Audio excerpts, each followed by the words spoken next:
Alrighty. Hey.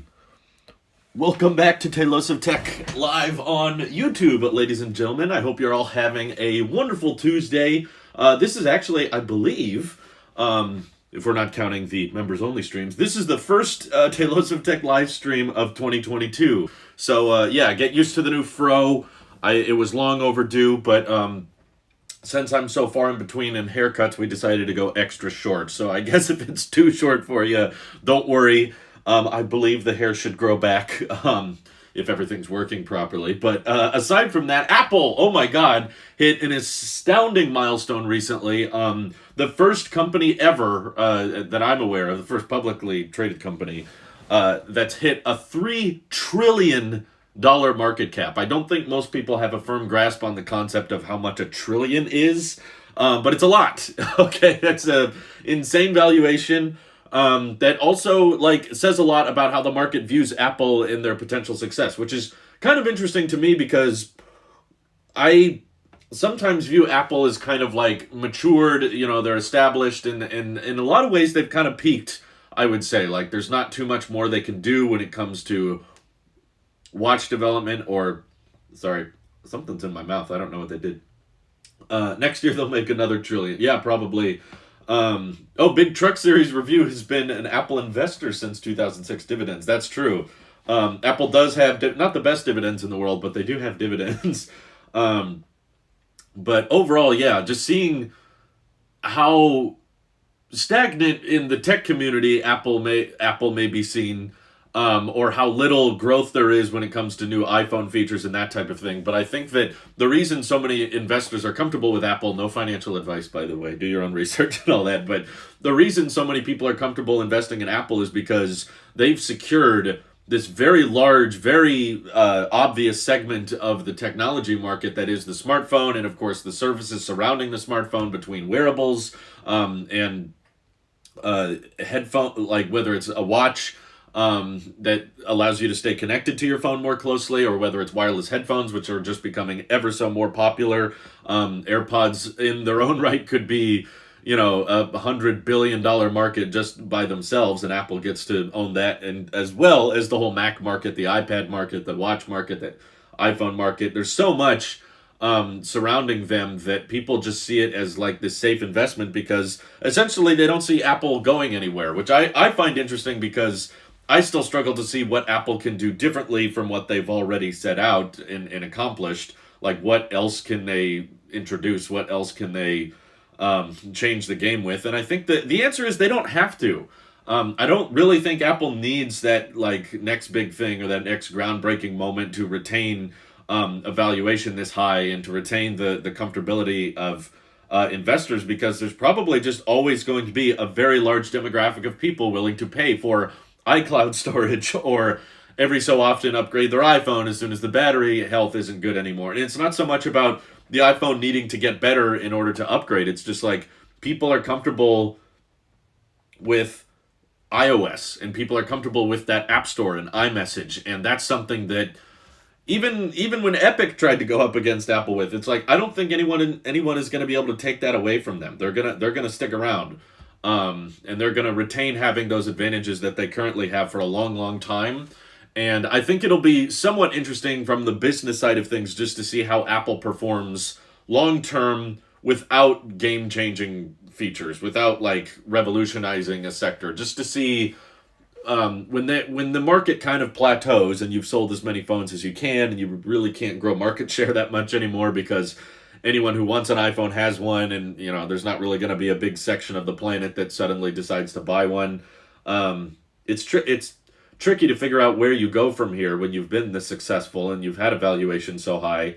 But yeah, there's people already valuing the services of Apple's sector at over $1 trillion in itself. So seeing them hit that $3 trillion cap, I think, is just evidence that even if you're not innovating, even if you're not changing the game, even if you're not changing the world with new tech products every so often, you can still retain a certain amount of stability, and you can still keep that revenue recurring regularly. Let's see. No, Brayden is here. When will gaming PCs be on the ARM architecture and become more efficient? I don't know if they ever will. I think the PC market is going to be a lot harder to switch to ARM than the Mac market, just because there's so few Macs relative to how many, like, there's technically like an infinite number of PCs out there, because there's custom builds and there's pre-builds and all kinds of different GPUs and CPUs and motherboards and cases that people all want to adopt, and certain people care more about gaming and some people care more about their workstation performance, and it's a much broader market, which I just think is going to take a very, very long time to adopt to. And the gaming market in particular is not good at adopting new standards. There's always going to be a big fight of people now. Like that, we already had a big war between people who wanted Windows 7. No one wanted Windows 8. And then it took years and years and years to get everyone on board with Windows 10. And now we're going to have that same debate again with Windows 10 and 11. So how you get the operating system optimized for the ARM architecture, and people who like building their own PCs and working on them are just inherently not going to be as interested in something that is fundamentally less modular. Like that making something more efficient and making something more unified with a whole system on chip style design is just, whenever you do that, whenever you go prioritize efficiency and combining things together, like your CPU and your GPU and your unified memory and your SSD, and you start combining all that onto a single chip, it inherently is not going to be as upgradable. It's not going to be easy to work on, and it's not going to be as fun to build yourself. It's going to, because the simplicity of everything is just going to get really, really dumbed down. So I don't think it's in the near future. I could honestly see the gaming PC market stick with the x86 for years to come. And if they do ARM architecture stuff, it will probably be fairly limited. It will be like restricted to just the CPU, but you'll still have the discrete GPU and external RAM and external SSD, so you don't really get a lot of the efficiency gains anyway. Christopher says, I thought they already hit this milestone. Yesterday, they hit 3 trillion for the first time. That's never happened. Not too long ago, Apple did hit 2 trillion. And then before that, of course, they hit 1 trillion. But no, 3 trillion has not been hit before. Let's see. All you need to do is keep making great products. It's like consistent products, right? It's not necessarily about outperforming less. Is not the business Apple is in anymore. It's more of like recurring services and, just keeping things working reliably. I think that's going to be the key. Sean asked, do I think Apple would surpass 4 trillion valuation? Probably. It's only a matter of time. I mean, a lot of people think that the stock market in general just stays like this, and some stocks go up and some stocks go down. But in reality, if you look at the grand scheme of things, the general trend of the stock market is up. So because, yes, I believe Apple will be here in another 10, 20, 30 years, unless something goes horribly wrong with the change in leadership, or they completely change their business model, which I don't think is likely. Yes, Apple will be around for the long haul. They will probably remain one of the largest companies on earth for many, many years to come. So that means that, I do think they'll hit 4 trillion. It's only a matter of time. So 4 trillion in 2024 and 5 trillion in 2026, maybe. Do you think... Oh, sorry, I just answered that. Just watch Intel CES presentation where they introduced their new laptop CPUs. They didn't mention battery life at all. Well, of course not. There would not be... it wouldn't look good for them if they mentioned battery life. So I guess battery life doesn't matter on anything that's not a MacBook, right? Because the gaming laptops out there don't have great battery lives, and of course the XPS series don't have amazing battery life compared to Apple Silicon. So it's, I guess, in their mind, best to just not bring it up. Let's see. There was a subreddit about how Apple wasn't even $1 trillion company 4 years ago, and I think they were predicting either if they are going to reach 1 trillion or 10, but not sure. It's only a matter of time. Like it's just the natural way the market will unfold itself, that there will be more and more $1 trillion companies as time goes on. But yeah, I think 10 trillion is not inconceivable if you consider that it was 2018 when Apple was under 1 trillion, and now we're at 3. So yeah, maybe by the end of this decade, who knows? Let's see. Matter should be interesting too. When will Microsoft hit 3 trillion? Yeah, that's a good question. I don't know as much about Microsoft. I don't understand where most of their revenue comes from. I guess I just don't watch Microsoft as closely, but I'm just like, most of their revenue has to be services, right? It's all Microsoft Office, Windows licensing, and the Xbox itself is not super profitable. And I don't even think the Surface hardware is that profitable. It's probably not a huge segment of their market, but um, let's see. XPS with a full HD screen does have great battery life, but no high DPI screen. The 4K one is decent enough. I just wonder how good it is compared to like an M1 MacBook Air. Inflation is probably helping, yeah. Helping companies achieve higher market caps. It's not necessarily helping the general public. um, Apple as a country would be in the top 5 richest countries. Their HQ is worth more than some countries' yearly GDP. The literal walled garden. Everyone complained about the walled garden so much that Apple decided to actually make one in Cupertino. They've got all the plants and they've got greenery on the inside. First quadrillion-dollar company guesses. Back when companies started reaching, multi-million-dollar valuations and billion-dollar valuations, I don't even think Apple was on the map quite yet. So quadrillion is difficult to fathom. I don't think people have truly grasped the number of a trillion yet. That's still an insane number to me. If you think a billion times 1,000, and now you're talking a trillion times 1,000, that's mind-boggling. I would go out and say that the first quadrillion-dollar company will probably not be a company we know about currently. It might be a few companies that merge together in the future. I don't think it's going to happen, but if like Tesla and SpaceX merged, maybe they would have a shot at doing that if the Tesla bot worked out. But that's still a long ways away. I don't think we're super close to a quadrillion. Halami says, my 14-inch Windows laptop has a 4K screen and the UI is so much more laggy than my cousin's 13-inch 1080p equivalent. We get ours around the same time. I think the specs might be better on his, though. Probably. That's usually how it works. People are like, it's better than PlayStation. I do play Xbox. Yeah, I mean, all the consoles have their pros and cons, but I think they all fundamentally come down to what games you care about. At the end of the day, someone who wants to play Spider-Man has got to buy the PlayStation, and someone who wants to play Halo has got to buy the Xbox. It's not. I think the console wars have always been kind of pointless when it all comes down to the exclusive titles. At the end of the day, it never really came down to the controllers or the graphics. It was just like, people buy the platform they want to have, and that's kind of what Apple is experiencing with iOS. Is like people are either comfortable with the iPhone or they're not, and I don't think there's going to be inherently a ton more growth with iOS market share as long as Apple is insistent that they retain their luxury brand status, and that type of thing. So, I don't know if Apple would get super aggressive about making like really really affordable devices that maybe would sell better in India, because obviously Apple has a very small market share in India, but that's because most of the phones that sell well there are so much more affordable. So yeah, I don't know.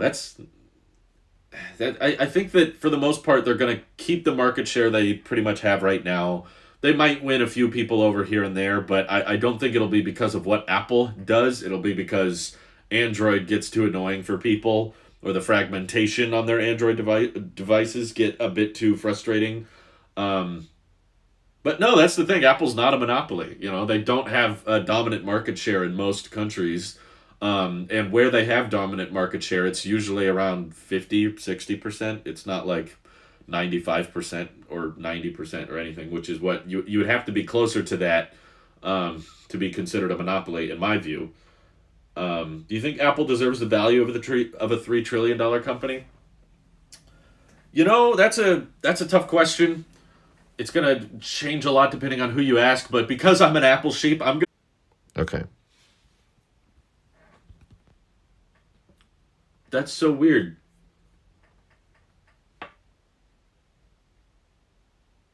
Okay. I switched it off, Starlink. Um, okay, so the weirdest thing, we streamed for like 90 minutes yesterday on Starlink, and there was no lag when I streamed directly from the YouTube app. But as soon as I want to stream from the Streamlabs app, if Starlink dips at all, again, Starlink connection is like this. If it dips once, then it just crashes and will never reconnect. Even though the chat is loading and Starlink is still working, the Streamlabs app doesn't know how to handle the connection. Whatever. Okay, should be fine now, at least for for the meantime. But I do think Apple deserves the $1 trillion market cap just because of how Apple isn't so much about coming up with technology we've never seen before. It's more so about the implementation of their technology that makes it more approachable to the everyday person. You know, computers before Apple were very much restricted to mostly the tech community, and they were not something average consumers really were interested in. And even smartphones before the iPhone were not that common around everyday people. It was like the business class and people interested in, you know, getting a lot of work done on their phone would buy a BlackBerry or would buy a smart-ish phone of some kind. But Apple with the iPhone and with the Apple Watch and AirPods and stuff, they just made all of this next generation technology so approachable and so easy to understand and so like digestible to the public, that I think changed the world in the regard of like now wireless headphones are just the norm, and seeing people with Apple Watches that aren't really interested in tech. They don't care about, you know, all this different Bluetooth technology or wireless tech. They don't. They just see the watch as a watch, and they see it as a useful perk. They see it as a feature, not as something that is a complicated setup process or anything, because that's what smartwatches kind of were before the Apple Watch. They were in the tech community and that type of thing. So, yeah, it's tough. It's like a lot of people probably are fascinated with technology because they want to know what it's capable of and they love working on it and seeing how it works. Whereas Apple, I think, intentionally designed all of their products with the emphasis of getting rid of the how and just delivering on the feature, and you don't think about how it works. It's kind of magical in that regard of just like how many people use smartphones now and have like no clue how they do it, any of the things they do. They just kind of blend into their everyday life. And I think Apple kind of pioneered that concept of just making user-friendly, approachable technology. And they've changed the world in so many regards, and not just once. You know, the iPod changed the music industry, and the Macintosh changed the computer industry, and then iPhone changed the phone industry. Apple Watch changed the Apple Watch changed the wearables market, as it now has become the number one watch in the world. AirPods have changed the headphone market, for better for worse. It's changed a lot, and I think AirPods Pro 2 might end up being one of those new step changes when it comes to headphone technology of like, oh, now we figured out even when you do things wirelessly, you can still conquer, you know, lossless or low latency, and you know, you can do higher bit rate and that type of thing. So, yeah, it's like, I think for all that they've done and all the ways they've changed the world, $3 trillion for 2022's valuation sounds good to me. That too, their approach to climate change is better than most. I'm not saying it's perfect. Apple's not perfect, but when it comes to how they try to push sustainability and eco-friendliness, I think they do better than a lot. Yeah, iPad destroys the tablets realm as well. So yes, for those curious, I am streaming off the phone. The Streamlabs app, I think, is a little glitchy, so for those who don't know, yeah, I typically stream via Starlink, and for the most part, it's fine. Occasionally, it'll have a frame drop or two, but what I've discovered with the Streamlabs app is that when you stream over Starlink, if the connection dips, it will just disconnect and never reconnect. Like, you guys were all saying, you know, the connection's laggy and the stream's not loading. I can read it all on the chat, and I'm watching the stream via Starlink, so I know that the internet's still working.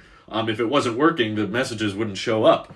And I look on the phone, and the connection is working. You know, the phone still has a solid bandwidth connection, and it's capturing frames. But whatever style of disconnect Streamlabs has when it connects to YouTube, if it loses connection, it just freaks out and panics, and it doesn't know what to do. So the only thing for me to keep the stream working again is to switch off Wi-Fi and go off of cellular, which I've been experimenting more and more with.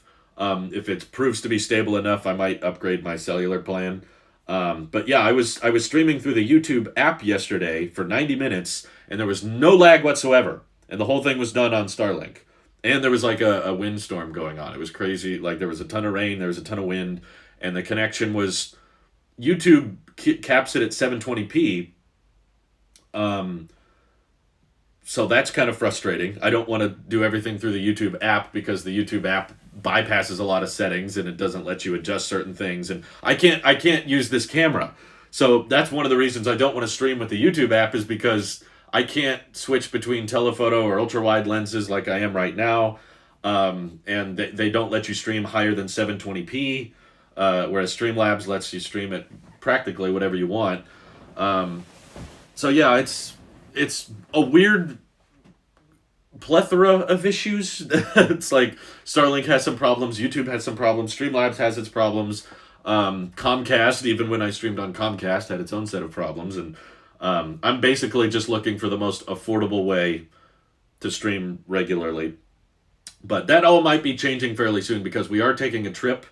For the for those who weren't aware, I'll be leaving shortly, but my goal is to try to. It's not a vacation necessarily. I mean, it's a change of scenery, but I'm gonna try to work a bit while I'm on this trip.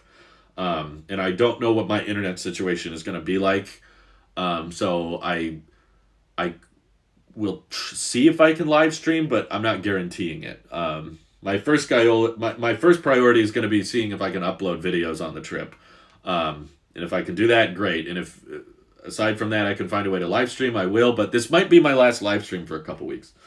YouTube does many dumb things. Yes, I won't say no more Streamlabs because there's a chance I might keep using them if the cellular proves to be stable enough for me to keep doing this.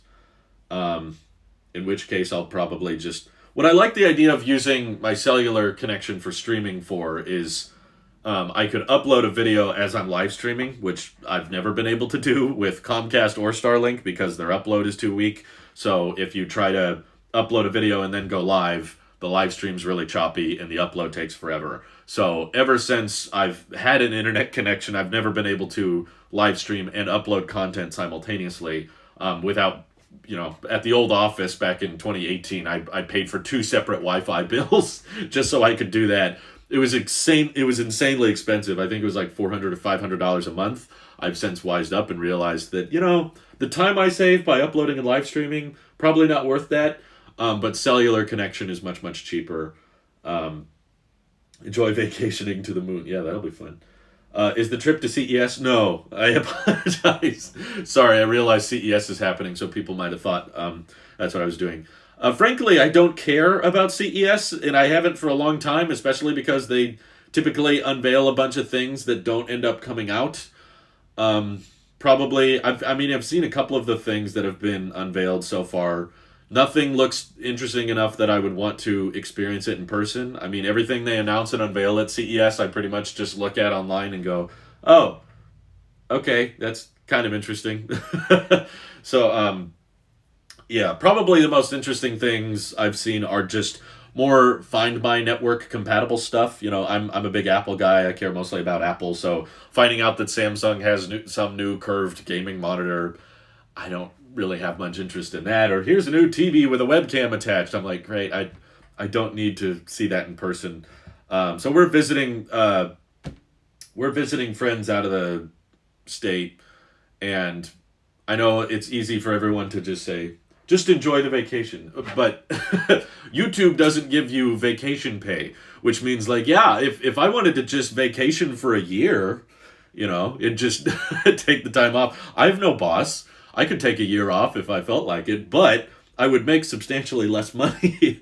And of course, there's things we're saving for and investment goals. And of course, the Tesla we're trying to get for the EV channel so that we can review that and make more content. And I enjoy making videos. I enjoy covering the news. And when there's new leaks that drop or new announcements Apple makes, I want to be able to cover that. So it's a type of thing that I want to keep doing. It's not that I hate work or I don't enjoy work, so I'm trying to get away from it all. It's like, no, we've been in the same place for a long time. We've been cooped up with quarantine for a while, and we want to change the scenery, but that doesn't mean I want to stop working.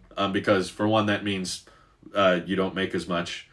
Basically, as soon as you stop working for a couple weeks, your income can drop substantially. So, consumer electronics show, more like concept electronic. I've always called it concept electronics show just because basically everything they've unveiled is always like, this would be kind of cool, and then it doesn't happen.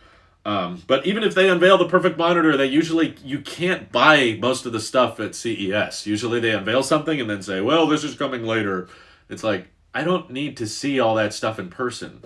Like I don't run out to the Apple store on the keynote dates. I run out if they have something available for me to buy, but CES rarely has anything that you can actually buy. Been to CES 5 times. It's really not worth it, but Vegas itself is fun. We are actually planning a trip to Vegas later. I think, yeah, we bought our tickets. So I'll be out there in a couple weeks, but it's not for CES. It's actually just for fun. We're not gambling or anything. We found some really, really cheap flights. They had some insanely affordable flights to Vegas in February. So I was just like, yeah, let's just go have a good time. Let's just have fun. Did I see the charger MKBHD posted about? Yeah, it was kind of interesting. For those who don't know, Marquez bought like this USB-C cable that when you plug it in, it tells you how many watts it's charging your device with. Not something I would buy. I don't really care. Like, that's not a piece of information that I find very useful.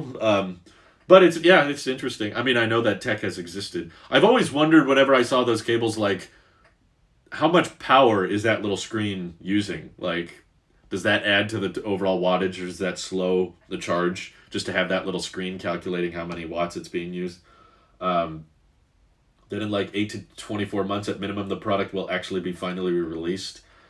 Yeah, I don't need to see, mostly because I as you guys can tell with this channel, I mostly talk about Apple, and that's because I think that all the tech specs between different products are kind of marginal, kind of incremental. Like, okay, this laptop has a slightly higher pixel density. Okay, this laptop has a couple extra ports. Okay, this TV has this contrast ratio, and this TV has this refresh rate. Just kind of doing different checkbox arrangements. Okay, this TV checks these boxes. Okay, this TV checks this boxes. That's not very interesting to me, so I'm not going to make videos about 8 different TV models with slightly different specifications. But what I think matters more with technology, at least for me, is how they work together. How does my phone cooperate with my laptop? How does my iPad communicate with my Mac? And how does my watch communicate with my AirPods? All of that. Oh, thank you, Bart Johnson, for your 5 months of support. We appreciate that. Thank you. But how all the tech works together matters more to me, and I think Apple gets that better than any other company, is the ecosystem support of just iMessage and strengthening this ecosystem and how much better each individual part of it can get, which is why when there's one off product that does a little bit better than one of Apple's products, I'm like, okay, that's cool, but whatever.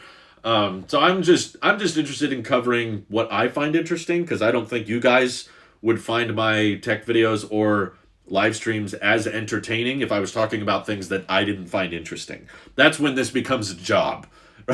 For me, like, it's a source of income, yes, and it pays the bills, and I do it regularly, so I guess I can say being a YouTuber is my full-time job.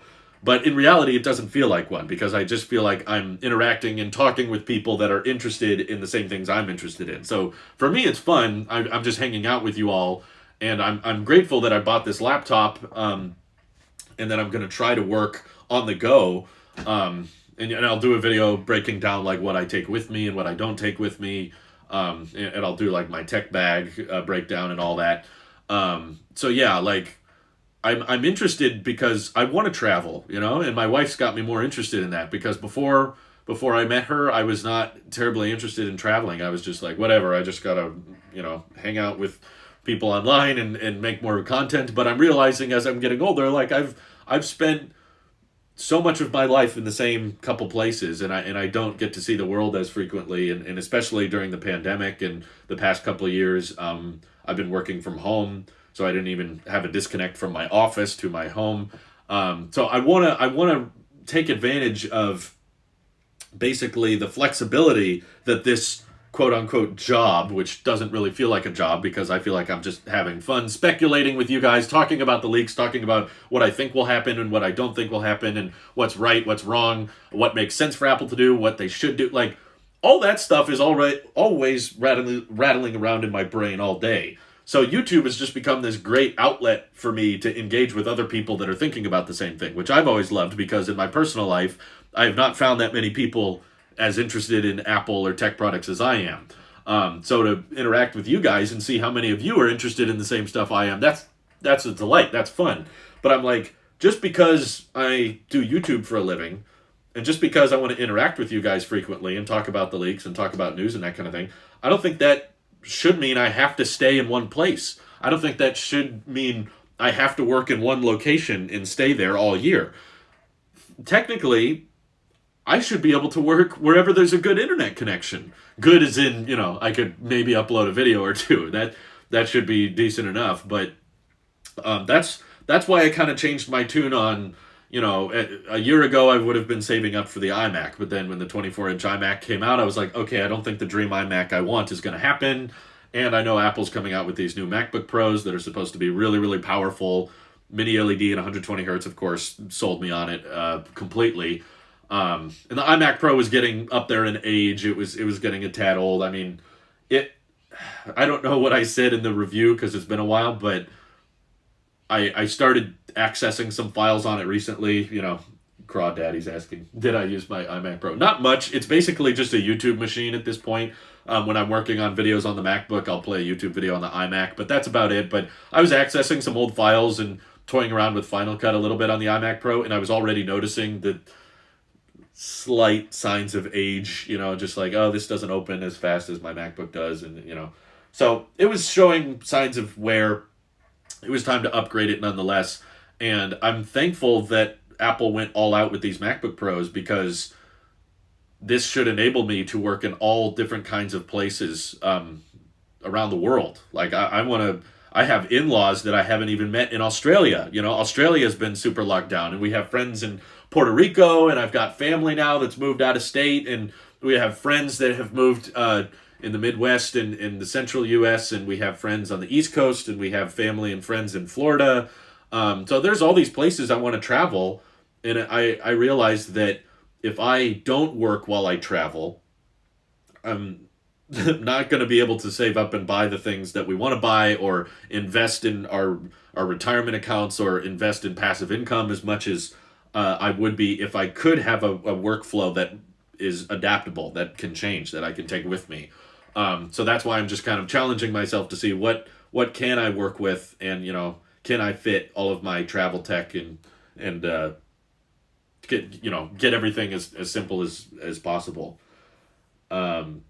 Let's see. Literally the same as you. I don't have any nerd friends to nerd out with, not even really online besides here. Yeah, this is fun. I enjoy this. Ethan says, is it worth it to buy a HomePod mini or wait for an updated regular HomePod? I wouldn't count on a regular HomePod coming out soon. I feel like we'd be hearing about it if there was one. Maybe there's a surprise at the March event I don't know about, but as far as I'm aware, there's not going to be any new HomePods for the foreseeable future. I could be wrong, but I don't think there's going to be one. So the HomePod Mini's been out for a while, though. That's the thing. And my go-to advice for anyone is, like, if you are in the market for a product that's been out for a while, try to find a deal on it, because you will more than likely be able to find a sale or a discounted HomePod Mini for like $80. Like Amazon has sales all the time. Best Buy might have some open box. Don't worry about open box used with a HomePod. There's no screen. It's a speaker. Don't freak out about little flakes on the glass top. You're not going to look at that. Who cares? Just go the used route, basically. Find an $80 or $60 HomePod Mini if you can. Thank you for the super chat, Alpha. He says, go see the world. It's mostly beautiful. I am. We've bought multiple plane tickets, and, on the podcast all year, I've been talking about how I'm planning trips, and that's why I want the laptop, and we're doing it. We're leaving, and get used to some different backgrounds. I actually, the place we're going to soon is a place I've never been before. The internet connection is probably going to be somewhat spotty, so I can't guarantee I'll be doing live streams when I'm there, but Um, it might be it might be like a blank white wall background, or it might be a beautiful backdrop, depending on where we are that day. So I'm just gonna get creative with backgrounds and see where I can possibly film. But yeah, it is the world is a beautiful place, and I want to see more of it. Why are we watching from such a weird angle? I guess Stefan missed the last stream. So I'm streaming from the ultra wide lens on my 13 Pro Max, and we ran a poll last week, and I asked people, or not, maybe it was last year, I guess. I ran a poll asking people if they preferred the ultra wide view or the webcam on my MacBook, and it was like 80% of the poll was in favor of the ultra wide view. So I was like, okay, if this is what people prefer, I'll do this. I see Intel released new chips. I heard about it, but I don't really care. Intel's dead to me at this point. There's no iPhone M1, so why Apple Watch M1? Well, yet. Apple loves that M1 chip. They'll throw it in anything at this point. Travel tech, I feel, is an area not well covered. Just always hear about home office and things like that. Well, it makes sense during the pandemic. There's less traveling going on. And, we've certainly not traveled as much as we had liked last year and the year before. So that's probably explains why there's not as much travel tech, but I still want to do it. I'm going to buy myself another HomePod Mini, but I will not buy a new one. Okay, that's fair enough. Will you bolt Dishy to the roof of your car? Not our current car, no. Currently, Starlink only guarantees service in a dedicated cell. So I've seen a few people experimenting with taking their Starlink dish to different places, and most of the time it works within around 40 kilometers or so of your registered address. And then once you exit that designated cell that your service is in, service gets more spotty or is not available at all. But that's not the long-term plan. It's just a matter of getting enough satellites up, and I think they already have another Starlink launch scheduled in the next couple days. There's supposed to be one out of Florida, I think. And once there's enough Starlink terminals and Starlink satellites, we'll get to the point where you can theoretically use it wherever you are, like anywhere on the planet. You could be out in the middle of the ocean and use Starlink, which is why I want to support the business. I want to keep being a Starlink customer because I know eventually we'll reach the point where I can take Dishy anywhere. And that would absolutely open up a lot of potential in the future for where we could work out of and where we could go on trips if I knew I had a solid, fast internet connection everywhere on the globe. As long as I have this dish pointed at the sky, that would be amazing. That would be super helpful. So that's why I'm supporting the vision. Comcast isn't going to do that. So even if their download is faster than Starlink's, I don't care, first of all, because I don't use download that much anyway. But secondly, because Comcast is more expensive, and they're just going to use all my money on advertising and trying to get me to buy cable TV packages, which I don't want.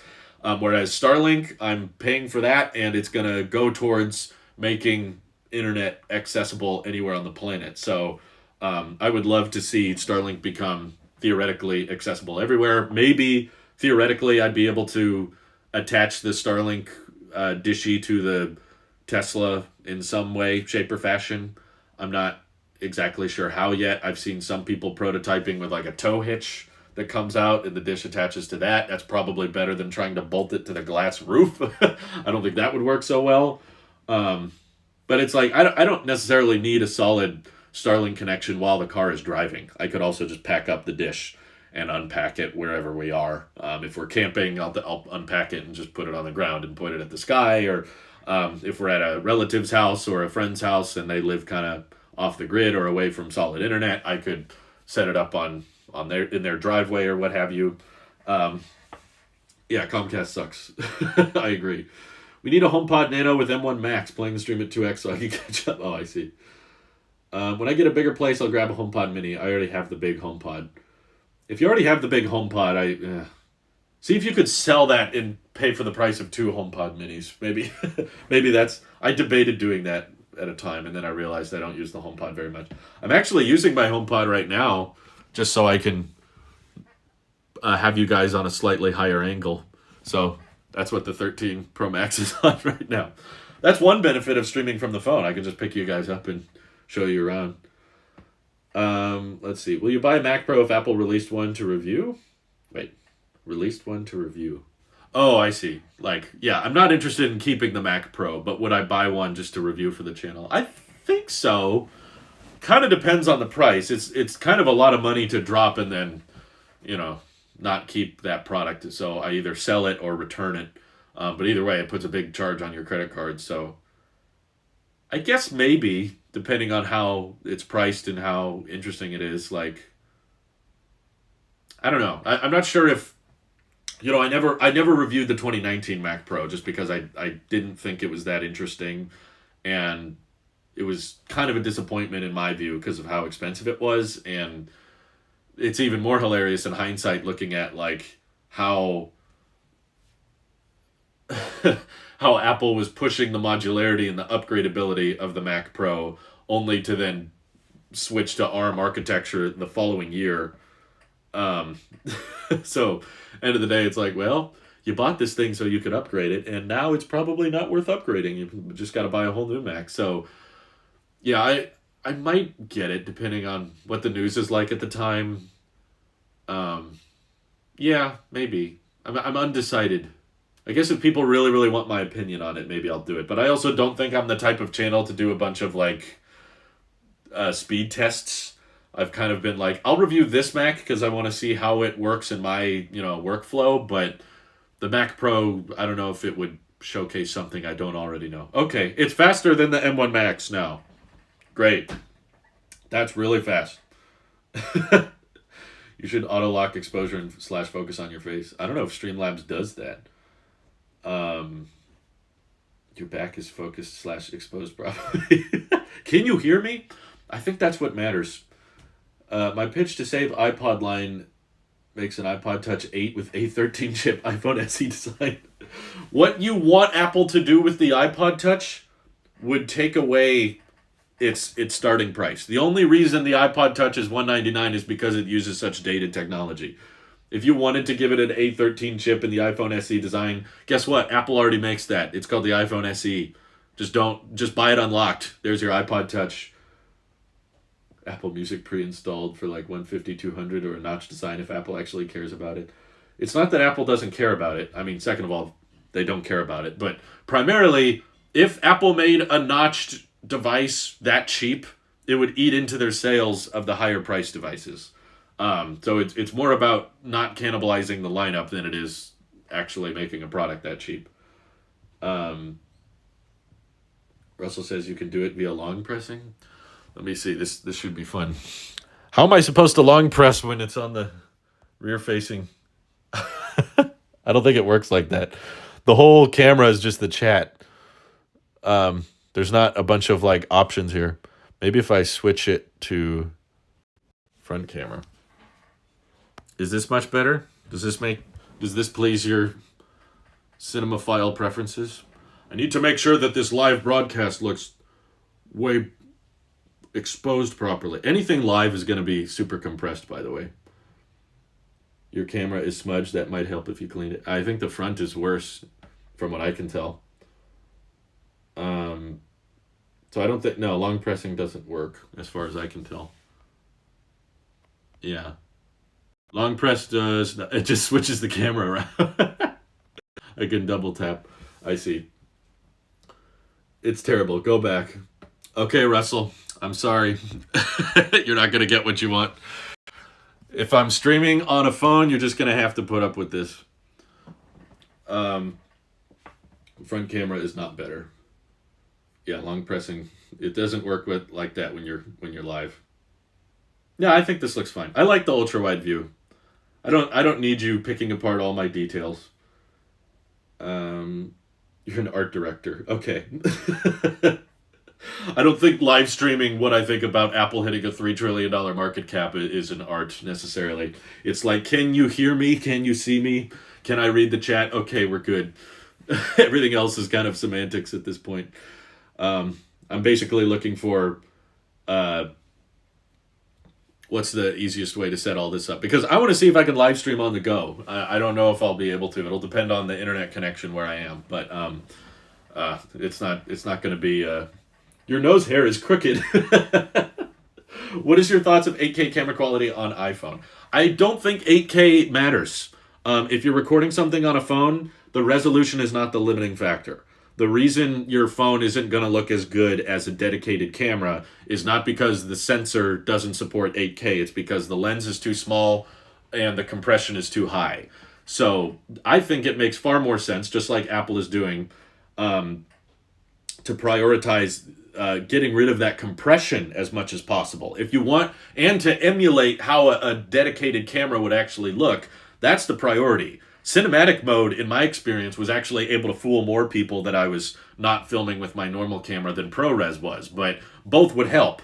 If you could somehow combine the narrow depth of field with the high bitrate of ProRes, that's going to get you much, much closer to a professional grade look than 8K is. I think people are getting hung up on pixels. I've shot 8K on a smartphone before. It looked like crap. No one liked it. And it's because, all right, the resolution is high, but the compression is also extremely high. The autofocus didn't work very well.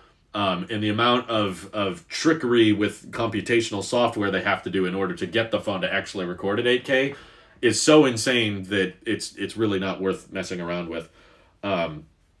So I don't think 8K is necessary really for most cameras. I don't even think most YouTubers should be recording in 8K. If you want to, because technically YouTube supports it and you want to be overkill, fine, but just understand that there's a very true and very real law of diminishing returns when it comes to video resolution. And I think we've already hit the limit with that. Like, most people do not watch YouTube videos in 4K. Even though YouTube has supported 4K for years and lots of content creators film stuff and upload it at 4K, the vast majority is viewed on a phone, and most phones do not have 4K displays. And that's where the majority of content is viewed. Most people aren't watching Lord of the Rings or The Hobbit or, insanely high production value TV shows. Most content viewership is done through TikTok, YouTube, and Twitter. And all of those sites steamroll the compression to the point where the difference between 4K and 8K does not. All it does is it makes your internet provider work harder, and it makes your battery drain faster. It's harder for the creator to film in 8K because it takes up more space, and it's harder to edit, and it takes longer to export, and it takes longer to upload, for a difference that's incredibly hard to notice. So it's like, yeah, the jump from 480p to 1080p is pretty noticeable, so that's why we prioritize that. And even the jump from 1080p to 4K in some circumstances is pretty noticeable. On a TV, on a larger display, 1080, 4K does make a difference, but the difference, the number of circumstances where 4K and 8K actually make a difference is very, very small. You need a TV over 60 inches to tell the difference, and most content is not viewed. And most people don't have TVs that are over 4K. Most people still have 1080p TVs, to be honest. That's a reality we don't like to accept. Even though 4K TVs are cheap, most people hang on to their TVs for a very, very long time, and a large majority of TVs in the current market are still 1080p, and people don't see a need. So putting 8K recording on a phone is very, very gimmicky. It's very much a flex. It's not a practical thing. It's already filming at 4K is kind of unnecessary for most phones. I consider that fairly overkill. For most of the videos you record on a phone, 4K is not really that noticeably different. Having compared all of the different video codecs, like recording ProRes at 1080 versus ProRes at 4K, it's still the same sensor. It's still the same lens. It really doesn't change that much at the end. Maybe if you're pixel peeping and you zoom in really close, you might notice a bit of a difference. But how most people are going to watch that video, it's not going to make that big a difference. So 1080 versus even 720 is still a good jump. Yeah, but my point is every jump is smaller and less noticeable. And I think the jump from 4K to 8K is incredibly small. So I'm grateful personally that Apple did not do 8K on the iPhone, because I think it's unnecessary. It would use a crap ton of space. It would make the sensor unnecessarily large, and it would not change much. ProRes makes a much bigger difference than 8K does. Who is broadcasting in 8K? Yeah, exactly. If you want to store 8K video, you're going to need a ton of internal storage. Granted, ProRes is the same situation. You know, Apple's obviously fine with 1 terabyte iPhone, so I don't think the internal storage is the issue. Even the James Webb Telescope has a 16 megapixel resolution. Is that true? That's funny. High megapixel smartphone cameras are only marketing material, as the Pixel and Samsung have high resolution cameras, but then bin the photo down to 12 so the picture looks somewhat presentable. It's very much a marketing thing. It's our number is higher, therefore the camera must be better. MagSafe and wireless charging is super bad for the battery health. Prove me wrong. I've been using MagSafe and wireless charging exclusively on previous generation iPhones and have not noticed any substantial battery degradation compared to my friends and family members that exclusively charge with 5-watt lightning. So I know that's anecdotal evidence. I don't have a thoroughly researched paper to prove out, but all I know is I never once plugged in a lightning cable to my iPhone XS Max the entire year I owned it. I only charged it wirelessly, and it had a battery health at 100% for a year. Right before I upgraded to the 11 Pro Max, it dipped to 97%, but that's a marginal difference. It's not that big a deal.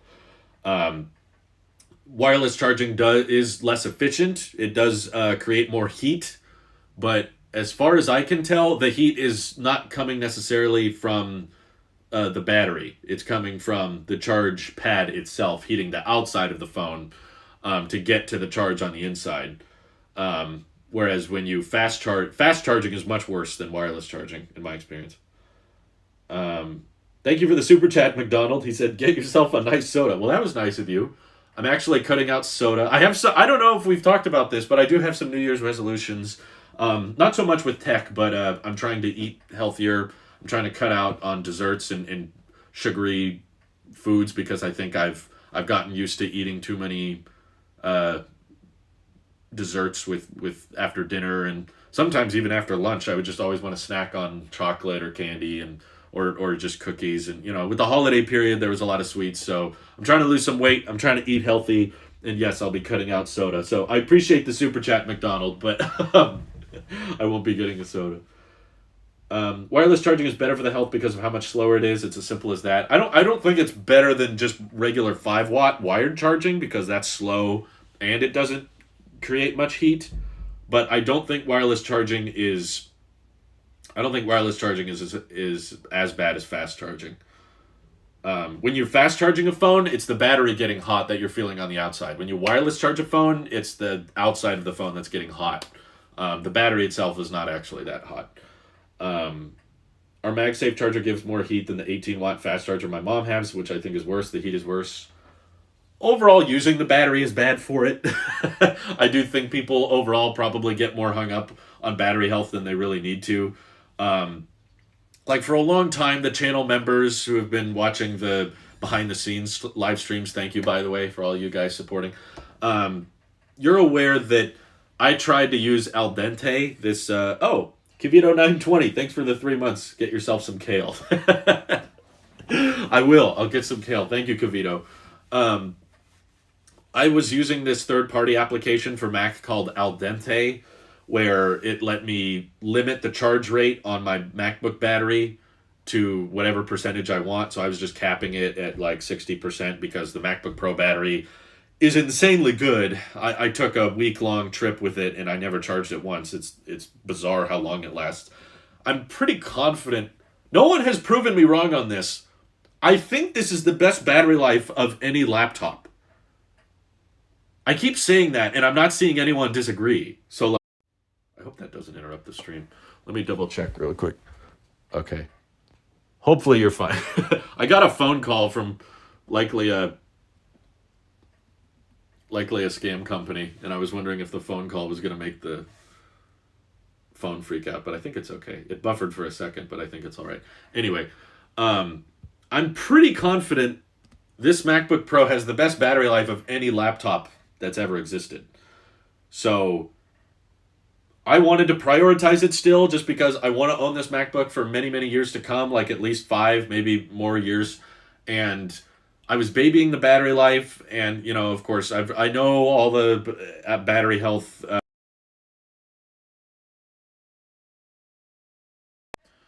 I am going to make sure I don't get more. There's so many spam calls in the world. It's annoying. Okay. If it keeps happening, maybe, is it a different number? I don't know. Anyway, I know that Apple says keep your MacBook plugged in at all times.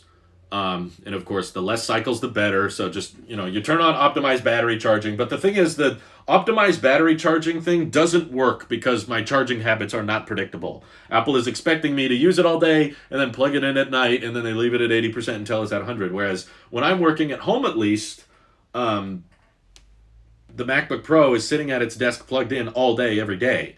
And it keeps leaving the battery at 100%. So I downloaded Al Dente and tried to keep it capped at 60% as much as I could.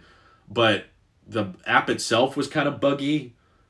And like I would tell it to charge to 60% and it would go to 62, 63%. And then whenever I got a software update, the Mac would restart and charge up the battery up to 100% during the restart process. So now, if I wanted to get it back to 60%, I was going to have to discharge it, which uses the battery, which uses more cycles, which isn't good for it either. So I just read so many forums and people's experience of like leaving their MacBook Pro plugged in for years. There were literally a few people that bought MacBooks, left them docked at their desk, and never unplugged them for years. And the battery health was still fine because, of course, the battery basically was unused. Because once the battery optimized charging kicks in, it pulls all of its power from the charge cable itself. It doesn't pull the power from the battery. So I just disconnected it. So now it's pulling it from the battery. But there were a bunch of people that were like, yeah, I didn't download no third-party application. I didn't keep the battery at 80% all the time. It was still fine. So basically, from what I've read, even though the MacBook may say it's at 100%, behind the scenes it might not actually be at 100. It actually lets it go down to 90 or 95 or something like that. I don't know how to check if that's actually happening, but I can look into the battery settings, and it says that the power source is the power adapter. So it's not pulling power from the battery, which is overall what's best for it. And because every time it got a software update or every time the MacBook restarted, it would charge up to 100%. I was like, okay, I'm not fussing around with Al Dente anymore because it's buggy, it's not working too well, and I'm going to have to discharge the battery intentionally to get it to stay at a rate of charge around 60 or 80%.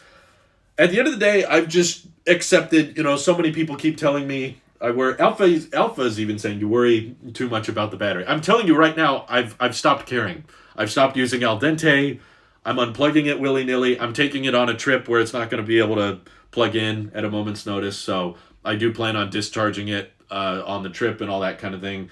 The battery life is so good on the MacBook Pro, I don't care. I'm not worried about it. I'm not using Al Dente. I'm not going to download Coconut Battery. I'm not going to download any of those third-party apps because they're either buggy or they don't work whenever the Mac does a software reboot. And I know that you can change it in terminal settings to automatically turn on boot up, but the problem is during the installation process. That's when behind the scenes the Mac, as it's off, and it shows the Apple logo in the loading bar.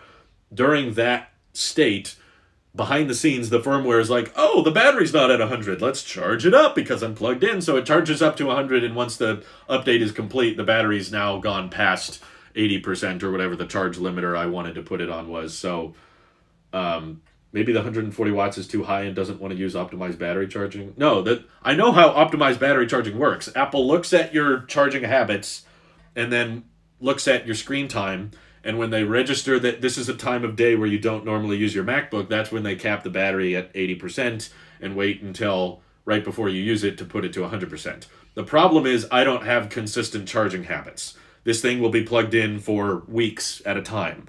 So Apple doesn't know when do we cap it at 80, when do we take it to 100, when he doesn't have consistent charging. So basically the end result is it just leaving it at 100. In the background, it's not actually at 100. Yeah, I stopped caring. That's like 5 years straight, basically never unplugging and leaving it all day, all night. No, that's... Old MacBooks used to do that. They don't do that anymore because the battery's not being used. but I also will unplug it from time to time. It's not like plugged in straight for 5 years.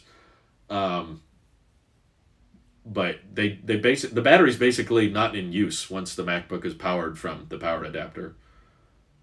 Worst case scenario, you can pay a few $100s to get a battery swap in like 5 years.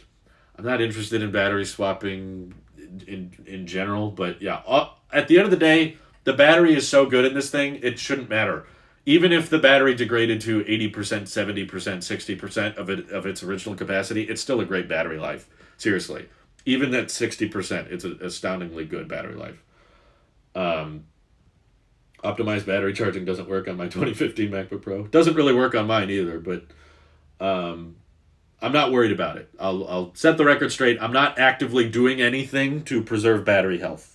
I'm not using any software. I'm not charging it in any particular way. I just leave it plugged in on my desk and that's it. There's no catch. There's no other attempt I'm doing. What's Kivoid saying? Somebody's fan. Oh, it's August is calling me, of course. Do you think Apple will enter the TV screen market? I freaking wish!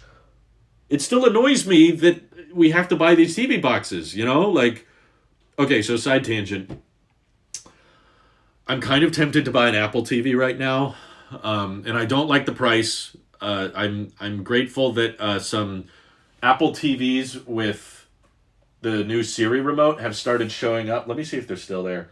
Some Apple TVs with the new Siri remote have started showing up on Certified Refurbished, which they're still not great prices. I still think the whole Apple TV package should really be under $100. Oh, they're gone again, man. Someone bought them. Okay, but a while ago, you could buy a 4K Apple TV with the A12 chip and the new Siri remote, Certified Refurbished, $150. It's not that great. But the reason I'm thinking about it, the reason I've had a change of heart is our Roku remote is acting up. Where basically the volume buttons don't work at all. And the physical buttons do. So every time, an ad plays through Peacock or whatever, and we want to mute the ad, I have to pull out the Roku remote from my phone, which is like a digital version of the remote. It has all the same controls, but, I use my phone for other things. But all the regular buttons on the Roku work except for the volume. So the cheaper solution, obviously, is to just buy a new Roku remote. But I feel like if I'm going to spend money on my TV, which I bought in 2018 for like $400, and it came with the Roku built in, which is why I loved it so much. And the Roku works fine, and plays YouTube fine, gets the job done, and handles all the streaming shows we watch fairly well. But I'm still tempted just because I really liked that Siri remote. And the only reason I didn't end up keeping it was just because I couldn't justify spending $180 on the remote itself. I dig the remote, but I really wasn't that, I don't think tvOS is that different from Roku. They both, they're designed differently. I know it's like one's tvOS and it's got a fluid interface with the trackpad and all that. Okay, it's kind of buttery smooth, but I'm not willing to spend money just for tvOS. I really just want the Siri remote because of how simple it was, and how premium it was built. The volume buttons were solid. I like that it's made of aluminum instead of the plastic Roku remote. You would rather spend $150 than just use the Roku app for free on your phone? Well, I've been using the Roku app for free on my phone, but it's annoying because usually when ads play on the TV, that's when I pick up my phone and I start doing stuff. And if I'm on my phone doing stuff and then the ad stops playing, now I have to switch back to the Roku app on my phone and unmute. And sometimes the app doesn't want to stay connected. I'll go back to the app and it's like, hold on, I got to wake up the TV and reconnect. So it's like, obviously it's a extremely first world problem. First world problem is an understatement. This is a 0th world problem. This is not even a problem. This is a minor inconvenience that I'm just like, sometimes I don't keep my phone with me all the time. Like oftentimes I'll just go to the living room and I don't have my phone on me. Frankly, because the Apple Watch Series 7 has the QWERTY keyboard and I handle a lot of my texts just through this now. So I don't sometimes I don't even have my phone with me and I'll go to the TV and we'll start watching something and it's too loud and I'm trying to change the volume on the regular remote and it obviously those buttons don't work. So I'm like, hold on, let me get my phone. You can't change TV volume with the Roku app. You can. I know for a fact you can. I've done it myself. Before the remote started acting up, the Roku was fine. I had no complaints with it. The remote obviously wasn't as good a build quality as the Apple TV was, but the only reason I'm hesitant, I'm not sold on this idea. So don't put words in my mouth and assume, oh, Drew's got to spend $150 because he doesn't want to open an app on his phone. I'm not doing it. I'm not convinced. I'm only tempted because I also don't like the Apple TV box itself. What I really like about our current TV setup is the Roku is built into the TV. And I would be super duper interested if Apple made a TV with tvOS built in, because I don't want to have this stupid little black box that has to take up space somewhere. You know, we mounted our 4K 55-inch TV on the wall so that we wouldn't have to have furniture beneath it. And also we want to have like pictures and plants on the little stand beneath the TV. You know, we don't have a console. We don't have a DVD player or Blu-ray player or anything. We just want a blank, neutral, thin bezel TV on the wall. And I don't want another HDMI cable. I don't want a black TV box with a little light on. I'm not interested in the Apple TV box itself. The only thing I'm tempted by is the remote. The volume buttons are so stupidly placed. I got used to it pretty quick. They're just on the side. But I like the Siri remote. I'm just not willing to spend $150 on it. The other thing that kind of helps is a fan of the channel, Matt, did for Christmas send me, some of you guys super chat. Matt sent me an Apple gift card, which was really nice of him. I don't know if he's watching this, but thank you, Matt. He was just like, hey, Merry Christmas, and he just sent me a gift card. So I could use that towards the refurbished Apple TV, but I don't want to have another HDMI cable and another power cord, because I got to have a power cord for the TV and a power cord for the Apple TV. I don't know. I don't like that setup. You might be able to mount an Apple TV on the back of your TV. I've heard of that. It's just, then it adds to the overall cost and the complexity. I'm not going to be able to avoid the cables. I really like having one cable for everything right now. That's one of the reasons I'm a big fan of iMacs, for their simplicity. You just have one power cable and you're done. And you don't have to have a separate cable for the tower and the monitor and all the cables going in between them. The problem is, what I want doesn't exist. I want a Siri remote shipping with a good-looking TV that boots up with tvOS, and I don't have to have another power cable, another HDMI cable. Keep that in mind. The Apple TV still doesn't come with an HDMI cord.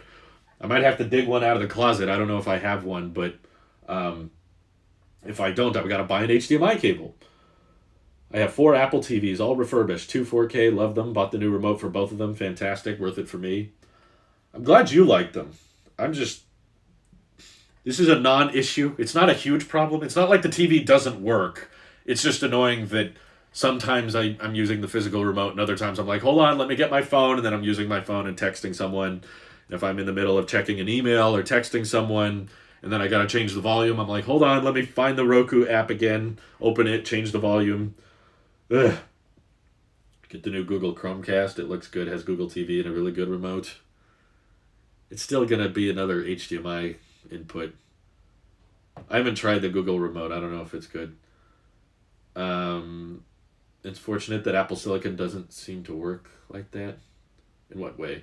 Oh, my 2016 15-inch MacBook Pro, even after resetting and fresh installing macOS, is still limiting itself to 80%. I haven't even reinstalled Al Dente. I think it has something to do with Intel. Oh, weird.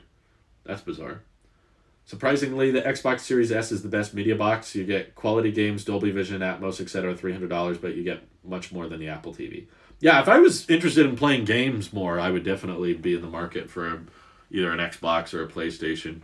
But even the people I know who want a PlayStation 5 haven't been able to get one still. Series S seems like a good value. I'm not going to play games on it, so it's not worth it to me.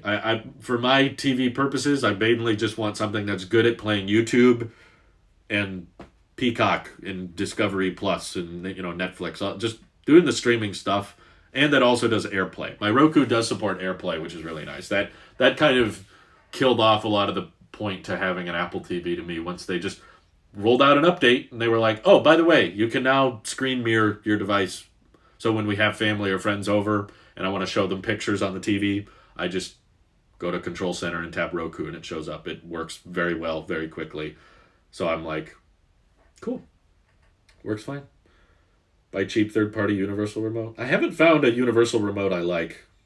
I've had family and friends with them, but I don't care for them. What do you think about Apple VR glasses leaks? 4,000 by 4,000 per eye. It all sounds great, and it all sounded great 4 years ago now. Oh my God, has it been that long?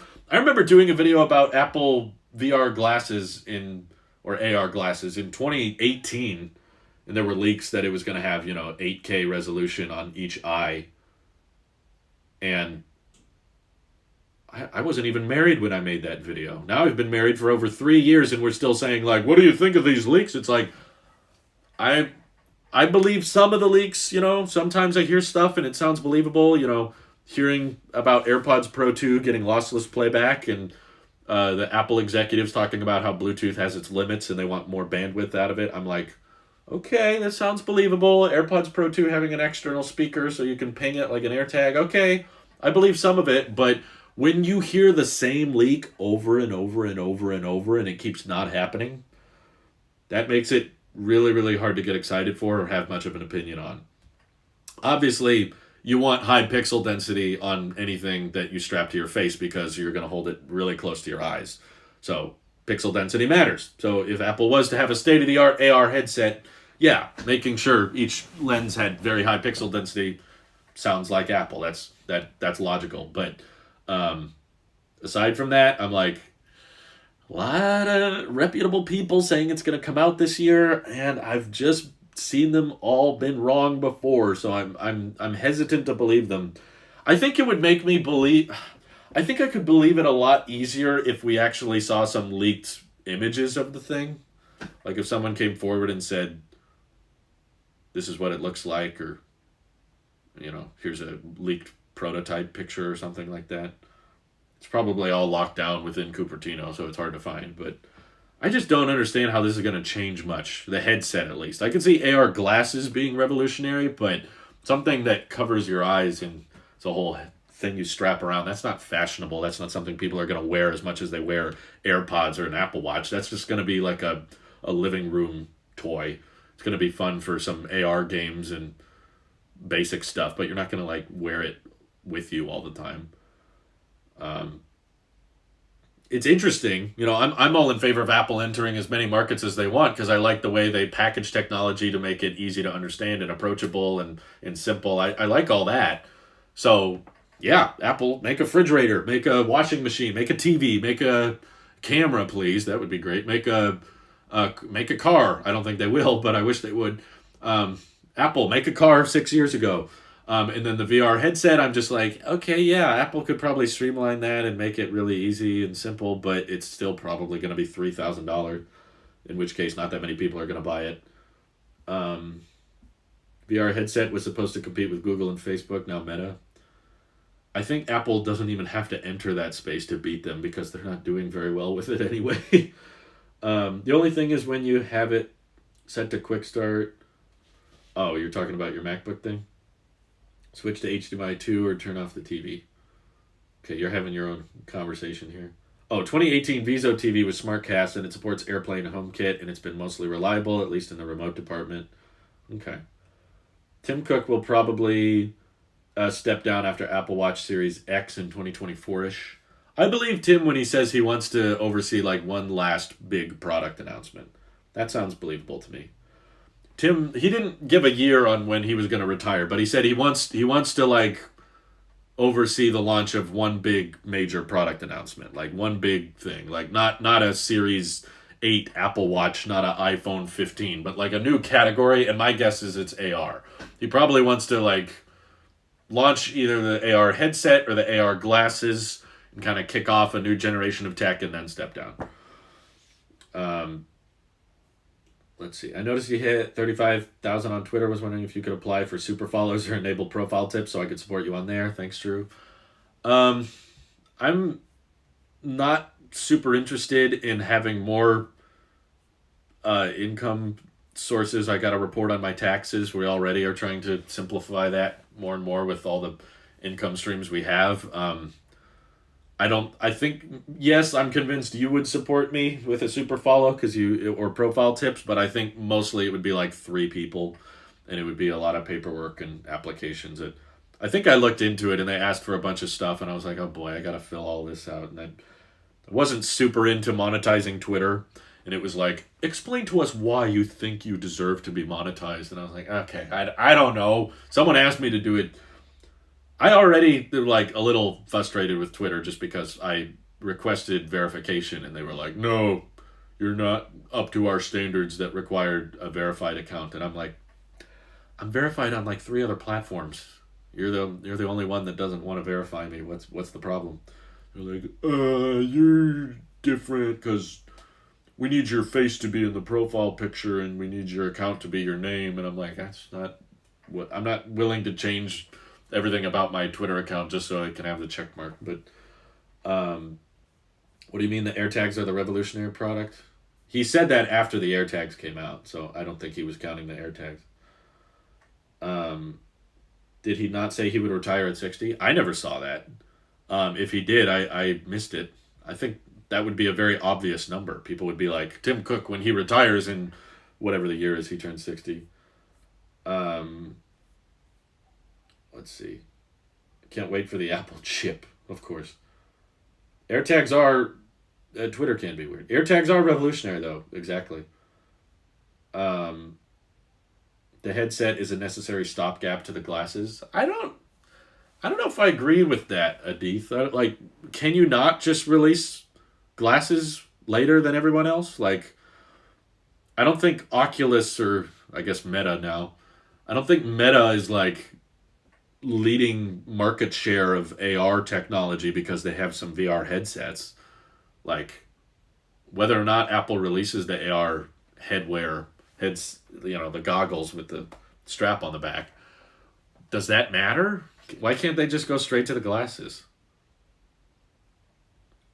Change your Twitter and Instagram profile to a business account. They're very picky about who gets verified, but it already is a business account. Didn't matter. They didn't care. They're picky. I think they're picky in regards to they don't want Tailosive tech to be verified. If I changed my profile to my name and put my face in the profile picture, then they would probably verify it, but I don't want to do that because it's Tailosive tech, and I manage many Twitter accounts under different brands intentionally. I don't want it to just be... Also, they don't want you to change up your profile picture once it gets verified. I don't care. That's the other problem. I don't need to be verified. I just think it would be helpful for when people are trying to find me, but I'm not willing to change the whole look of the account just for the check mark. It's like, that kind of defeats the point. That defeats the purpose. Will there be a Steve Jobs inspired glasses if they make AR glasses? That would be cool, but Steve wore very minimal, clean looking glasses. I don't know if you could get them that simple. With all the batteries and the electronics they stuff into the glasses, they'll probably look like the Edith glasses from Spider-Man Far From Home. They have kind of a bezel around them, but that's what the holograms are coming from and all that. Yeah, I'm sorry, Chris and Anna Maria, you're late. I got to sign off here, but Oculus beats VR Steam market share top 1, but sad Facebook owns it. It's stupid privacy issues, wondering how Apple will allow third-party devs / Unity VR games for support for lots of games like VR Chat. I just don't see Apple getting into that market. That's the hardest problem with this leak. Talking about AR headsets is like... Tim Cook has actively said he's not that interested in virtual reality, and he's more interested in augmented reality. And I don't think, Apple tried to demonstrate VR capability when the iMac Pro came out. And they were like, look at our great graphics, with the new GPUs we put in our Macs, you can now do VR stuff. And then they abandoned it, and now no Macs support VR. And now all of a sudden they're going to go complete 180 back and say, actually, we're really passionate about VR, so here's a headset just to support it. Like, AR glasses, I get. I could see them being interested in that field just because you could have holograms and games that are built off the App Store, but trying to capture the VR market on Steam and what people are playing on the Oculus headsets and stuff. I don't see that happening. Like, Apple's not interested in that field. They don't care about Steam. They don't care about VR chat. They don't care about Half-Life. That's not in Apple's interest. If it was, they would be pushing gaming and VR stuff with their new MacBooks. Why wouldn't they? I don't get it. Yeah, LiDAR is very useless. I agree. You want me to reach out to Linus Tech Tips? Got verified as a business, not a person to leave. I'm just trying to get your face to get verified. I don't. I don't care. That's the problem. Like, I don't need a check mark next to my Twitter. People know where to find me. It's fine. Um, Happy New Year. Yes, 4 days in, but yes, Happy New Year. I'm only interested in AR glasses because I wear glasses. I think that's what the public would respond with is like a headset is just not fashionable. That's not something people are going to wear frequently. That's just a developer tool. Glasses is something that would actually change the world. That's a hologram technology. You could basically do 3D holograms wherever you want if you did glasses. But um, I've got some more projects to work on today. I'm not sure if I'm going to be able to live stream on my trip, guys. So I apologize in advance. This might be the last live stream for a while, or it might not. I'm not sure. But I thank you for the super chats and for all the channel members supporting. This is one final reminder, I guess. It's $2 a month. You can vote on what videos come out next. You get updates on what videos are coming out next, and you get access to behind the scenes live streams of me filming and editing the videos. Helps out the channel, helps me afford all this expensive tech. First link in the description. But thank you all for tuning in, and I hope you have an excellent rest of your day. And see you shortly. The members already know what today's video is on. Bye-bye.